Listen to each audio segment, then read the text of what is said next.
በየቀኑ እኮ በአእምሯችን ውስጥ ስንትና ስንት ሐሳቦች እንደሚመላለሱ እናውቃለን። ግን እስኪ አንድ ጥያቄ እንጠይቅ። ከነዚህ ሁሉ ሐሳቦች የትኛውን ነው መያዝ ያለብን? የትኛውንስ ነው መተው ያለብን? እንዴት ነው የምንወስነው? እውነት ለመናገር ከባድ ጥያቄ ነው። ዛሬ ግን አንድ አስገራሚ መመሪያ እንመለከታለን። ይሄ መመሪያ የተጻፈው ከ2000 ዓመታት በፊት ቢሆንም ለዛሬው ሕይወታችን ግን በጣም የሚገርም መፍትሄ ይሰጠናል።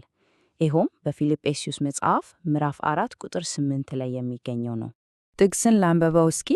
እንዲህ ይላል፣ በቀረውስ ወንድሞችና እህቶች ሆይ እውነተኛ የሆነውን ነገር ሁሉ፣ ጭምትነት ያለበትን ነገር ሁሉ፣ ጻድቅ የሆነውን ነገር ሁሉ፣ ንጹሕ የሆነውን ነገር ሁሉ፣ ፍቅር ያለበትን ነገር ሁሉ፣ መልካም ወሬ ያለበትን ነገር ሁሉ፣ በጎነት ቢሆን ምስጋናም ቢሆን እነዚህን አስቡ።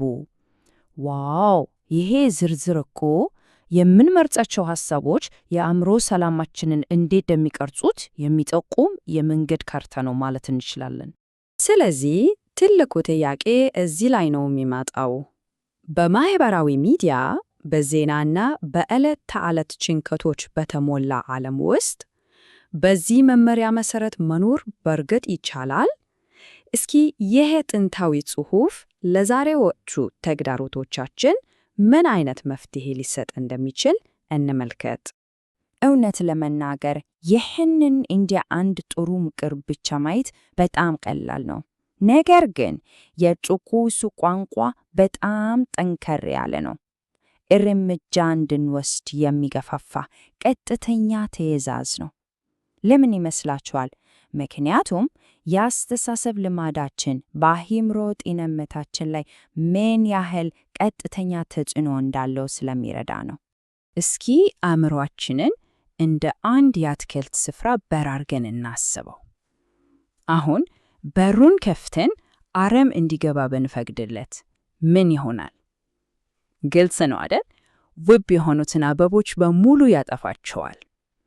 ልክ እንደዛው ይህ ጥቅስ የኞቹ ሐሳቦች አበቦች እንደሆኑ እና የኞቹ ደግሞ አረሞች እንደሆኑ ለይተን እንድናውቅ የሚረዳን ጠባቂ ሆኖ ያገለግላል። እንግዲያው እነዚህ መልካም ሐሳቦች የተባሉት በትክክል ምን ናቸው? ሐዋርያው ጳውሎስ 8 ቁልፍ የሆኑ ባህሪያትን ዘርዝሮልናል። እስኪ እያንዳንዳቸውን እየፈታን ምን ማለት እንደሆኑ እንመልከት። አሁን በዚህ ሰንጠረዥ ላይ እንደምናየው ዝርዝሩ ከእውነትና ከጽድቅ ካሉ ትልልቅ የሞራል ጽንሰ ሐሳቦች አንስቶ እስከ ፍቅርና ምስጋና ድረስ ያሉ የግል ባህሪያትን ያጠቃላል። ይህ ዝርዝር አንድ ላይ ሆኖ በአሉታዊ ነገሮች ላይ ብቻ ከማተኮር ይልቅ በአዎንታዊው ላይ እንድናተኩር የተሟላ ማዕቀፍ ይሰጠናል። እነዚህን 8 ባህሪያት አንድን ትልቅ ድልድል ደግፈው እንደያዙ 8 ምሰሶች አድርገን ልናስባቸው እንችላለን። የአእምሮ ሰላም ድልድል። አሁን አንዱ ምሰሶ ከደከመ ወይም ከጠፋ የድልድሉ ጥንካሬ ይናጋል አይደል? ስለዚህ የተሟላ የአእምሮ ጤንነት ለማግኘት በሁሉም ላይ ማተኮር ወሳኝ ነው። እሺ፣ ይህ ሁሉ በንድፈ ሐሳብ ደረጃ በጣም ጥሩ ይመስላል። ግን በተግባር ምን ይመስላል? ደስ የሚለው ነገር መጽሐፍ ቅዱስ ራሱ በአስቸጋሪ ሁኔታዎች ውስጥ ሆነው ይህንን መመሪያ የኖሩ ሰዎች አስደናቂ ምሳሌዎችን ይሰጠናል። 2 ሰዎችን እንመለከታለን። በመጀመሪያ በገዛ ወንድሞቹ ክህደት የተፈጸመበትንና በሐሰት የተከሰሰውን ዮሴፍን እናያለን። ቀጥሎ ደግሞ ይህንን ጥቅስ የጻፈውን ሐዋርያው ጳውሎስን እናያለን። የሚገርመው እርሱም ይህንን ምክር የሰጠው ከእስር ቤት ሆኖ ነበር። እስኪ የዮሴፍን ታሪክ እናስበው። በምሬትና በበቀል ስሜት ውስጥ ለመስጠም በቂ ምክንያት ነበረው።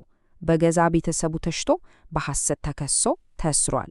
ነገር ግን ባሉታዊው ላይ ከማተኮር ይልቅ አእምሮውን በእግዚአብሔር ፊት እውነተኛ እና ትክክል በሆነው ነገር ላይ አደረገ። ይህ የአስተሳሰብ ለውጥ በመጨረሻም እርሱን ብቻ ሳይሆን ቤተሰቡንም ጭምር አድኗል። ከሁሉም በላይ አስደናቂው ነገር ደግሞ ይህንን የጻፈው ሐዋርያው ጳውሎስ ራሱ በእስር ቤት በሰንሰለት ታስሮ ነበር።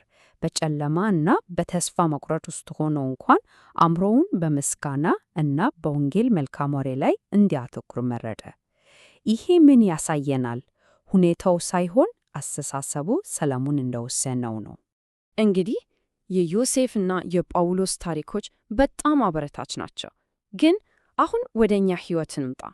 በ21ኛው ክፍለ ዘመን ይህንን መርህ በዕለት ተዕለት ሕይወታችን ውስጥ እንዴት ተግባራዊ ማድረግ እንችላለን? እስኪ ወደ ተግባሪ እርምጃዎች እንሸጋገር። ይህን ተግባራዊ ለማድረግ በጣም ቀላል የሆነ የ3 ደረጃ ሂደት አለ። የመጀመሪያው ደረጃ ምንድን ነው?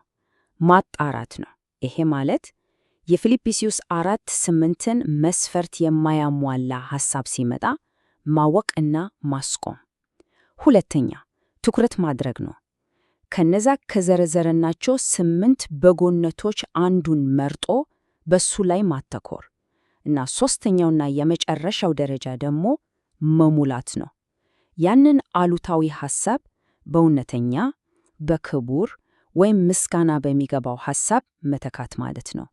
ይሄ ዝም ብሎ የሚሆን ነገር ሳይሆን ንቁ የሆነ የአእምሮ ልምምድ ይጠየቃል። ይህ ሰንጠረዥ እንደሚያሳየው ውጤቱ በጣም ግልጽ ነው። አእምሮአችንን በአሉታዊ ሐሳቦች ስንሞላው ውጤቱ ጭንቀት እና ፍርሃት ይሆናል። ነገር ግን ሆን ብለን በመልካም ነገሮች ላይ ስናተኩር ውጤቱ ሰላም ነው። ምርጫው በእጃችን ነው። እናም ውጤቱ በቀጥታ ይከተላል። እርግጥ ነው ይህንን የአስተሳሰብ ለውጥ በራሳችን ኃይል ብቻ ማድረግ ከባድ ሊሆን ይችላል። ስለዚህ ወደ ማጠቃለያው ስንደርስ ይህንን ጉዞ ብቻችንን እንዳልሆነን ማስታወሱ በጣም አስፈላጊ ነው። ይህንን መንገድ ለመከተል ለሚፈልግ ሁሉ ይህ ጸሎት እንደ መነሻ ሊያገለግል ይችላል። የሰማይ አባታችን ሆይ አእምሮአችንን ጠብቅ፣ ከሐሰተኛና ከጎጂ ነገሮች እንድንርቅ እርዳን። ሐሳባችንን እውነተኛ፣ ክቡር፣ ጻድቅ፣ ንጹሕ፣ ፍቅር ባለበት፣ መልካም ወሬ ባለው፣ በጎነትና ምስጋና በሚገባው ነገር ላይ እናድርግ ዘንድ እርዳን። በመንፈሳዊ አእምሮአችንን አድስ። አሚን። በመጨረሻም ይህንን መቼም መርሳት የለብንም። የሰላም ትግል በአብዛኛው የሚሸነፈው ወይም የሚታሸነፈው በአእምሮ ውስጥ ነው። የውጭው ዓለም ሁከት የበዛበት ሊሆን ይችላል። ነገር ግን የውስጣችን ሰላም የሚጀምረው የምናስበውን በመምረጥ ነው። ስለዚህ ይህንን ማብራሪያ ሰንዘጋ ይህንን ጥያቄ ይዤ ተዋለውን ዛሬ አሁን በዚች ቅጽበት ሊመሰገንና ትኩረት ሊሰጠው የሚገባ አንድ ነገር ምንድን ነው? ያንን አንድ ሐሳብ መምረጥ የሁሉም ነገር መጀመሪያ ሊሆን ይችላል። ስለዳመጣችሁኝ ከልብ አመሰግናለሁ።